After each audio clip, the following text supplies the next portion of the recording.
Crossing Malacampa Project, part 14. So update lang po tayo rito mga boss. So medyo natagalan po tayong namasyal dito mga boss.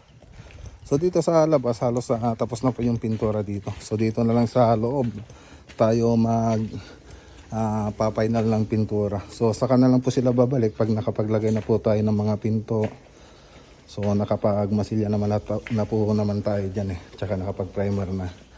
Tapos pag nilagay na rin yung TV console, so nakahidden po yung mga ano niyan, mga pintuan niya. So update po tayo rito. Dito sa may CR ay mga accessories na lang po yung wala dito. Yan, dililisan ko lang para makita niyo po lahat ng mga update. Tapos dun sa loob ay sa underground nakapag-tiles na po tayo doon. Tapos dito susunod natin itong TV console, bar counter, tsaka kitchen cabinet. So nakuha na po natin yung mga kailangan dito, pati mga reference hood, binili na po ni Doc.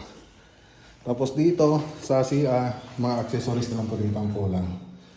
So okay na po yan. Tapos dito sa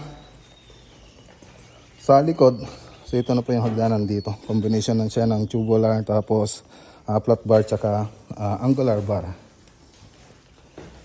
So dito na rin yung partition natin. So ikakabit na lang po yung mga switches nito para mapag-ilaw natin. So yan lang muna yung update dito mga boss. Magandang araw po sa inyo lahat at God bless.